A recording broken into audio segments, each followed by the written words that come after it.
গত ক্লাসে আমরা স্প্রিংয়ের স্থিতিশক্তি নির্ণয় সূত্র দেখেছিলাম। এই ক্লাসে আমরা দেখব সরল সন্নিহিত গতির সাধারণ সমীকরণ। সরল সন্নিহিত গতির সাধারণ সমীকরণ কি হয় সেটা।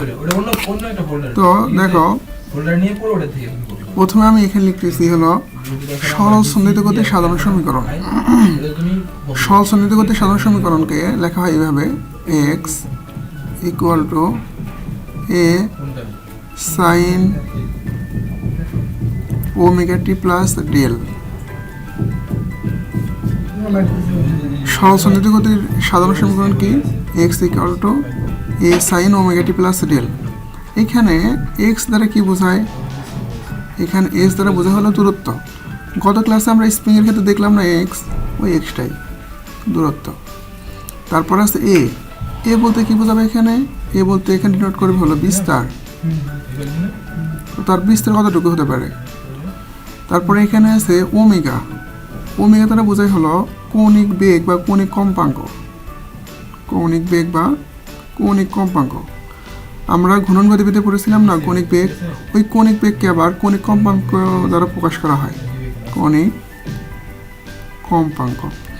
তারপরে দেখো এখানে আছে টি, তাই না? টি দ্বারা বোঝাই হলো সময়। এটা আমরা সবাই জানি, টি দ্বারা সময় ডিনোট করে। তারপরে আছে কি ডেল। ডেল দ্বারা বোঝানো হয় হলো দশা। দশা কি?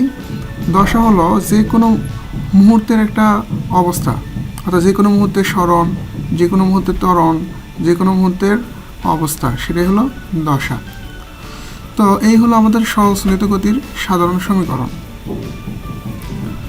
সবাই ক্লিয়ার এটুকু? আচ্ছা, এখন এই সমীকরণ থেকে আমরা কি পাবো? এই সমীকরণ থেকে আমরা দূরত্ব পাবো, তাই না? যেহেতু এক্স মানে আমরা দূরত্ব লিখলাম, তাহলে এই সমীকরণ থেকে আমরা কী পাবো? দূরত্ব পাবো। এখন আমাকে যদি বলা হয় বেগ কত হবে, তাহলে কি হবে এখানে?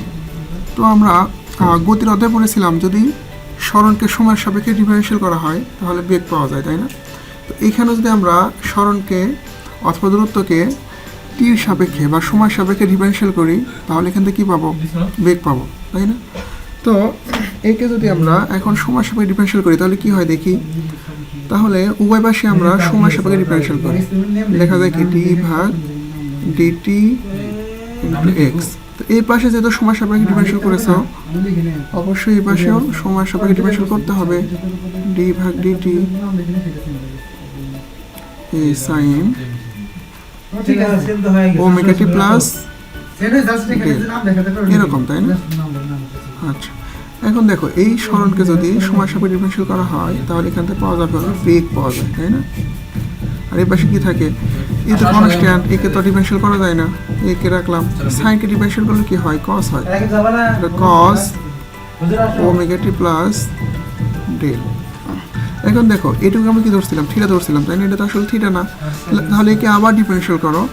একে ডিফারেন্সিয়াল করলে কি পাওয়া যাবে? একে ডিফারেন্সিয়াল করলে পাওয়া যায় শুধু ওমেগা। টির সাপেক্ষে ওমেগাকে ডিফারেন্সিয়াল করে ওমেগা পাওয়া যায়, আর ডেলকে ডিফারেন্সিয়াল করলে হয় জিরো, শুধু ওমেগা থাকে এখানে। তো একে যদি একটু রিরাইট করে লেখো তাহলে এবার লেখা যায় এ omega cos omega t plus del. এটা হলো আমাদের বেগ নির্ণয়ের সূত্র। সরল সন্নিহিত গতি থেকে আমরা এভাবে বেগ নির্ণয় করতে পারি। সবাইটুকু ক্লিয়ার? ওকে, এখন দেখো আমরা আবার শিখেছিলাম যদি বেগকে সময় সাপেক্ষে ডিফারেন্সিয়াল করা হয় তাহলে এখান থেকে পাওয়া যায় ত্বরণ। কারণ আমি যদি আবার একে যদি সময় সাপেক্ষে উভয় পাশে ডিফারেন্সিয়াল করি তাহলে ত্বরণ পাওয়া যাবে। তাহলে আমরা এভাবে লিখতে পারবো, তাই না? ডি ভাগ dt into v equal to d ভাগ ডিটি,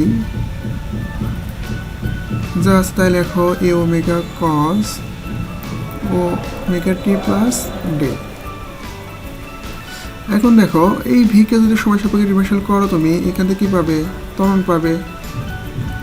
আর এখানে তো এ আছে, এ তো কনস্ট্যান্ট, ওমেগা কনস্ট্যান্ট, এখানে তো ডিফারেন্সিয়াল করা যাবে না। আমরা করলে যা থাকবে তাই হবে। তাহলে এই ওমেগা লিখে নিলাম। এখন কোসাইনকে যদি আমরা ডিফারেন্সিয়াল করি তাহলে হয় কি? Minus sine. মাইনাস সাইনটা প্রথমে দিয়ে দিলাম এখানে, তারপরে লিখলাম সাইন থিটা, তাই না? থিটার পরিবর্তে এখানে আছে কি? Omega plus del. আসলে যাকে আমি থিটা মনে করেছিলাম সে তো থিটা না, তাহলে আবার একে ডিফারেন্সিয়াল করতে হবে। তাহলে আবার যদি আমরা ডিফারেন্সিয়াল করি একে, তাহলে কি আসে?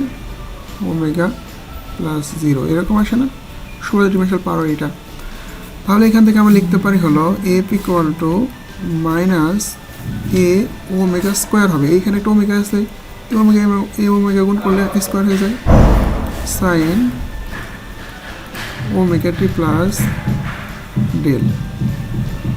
তাহলে এখান থেকে আমরা তিনটে ইকুয়েশন পেলাম। দেখো প্রথম ইকুয়েশন পেলাম হলো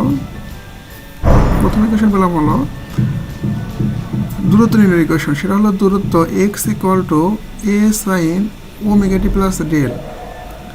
আবার একে যদি সময়ের সাপেক্ষে ডিফারেনশিয়াল করি তাহলে এখান থেকে পাওয়া যাবে হলো বেগ নির্ণয়ের সূত্র পেলাম এখান থেকে এ omega cos omega t plus del. আবার এখান থেকে এই বেগকে যদি ডিফারেনশিয়াল করি সময়ের সাপেক্ষে আবার পাই এখান থেকে ত্বরণ সমান আমরা লিখতে পারি f equal to minus a omega square sine omega t plus del. তো ম্যাথ করার ক্ষেত্রে আমাদের এই তিনটে সূত্র খুবই কাজে লাগবে। তাহলে এই তিনটে সূত্র যদি আমরা বুঝতে পারি তাহলে আমাদের ম্যাথ করতে খুব সহজ হবে। নেক্সট ক্লাসে আমরা সরল শ্রেণীর গতির আরও কিছু সমীকরণ প্রতিপাদন করব।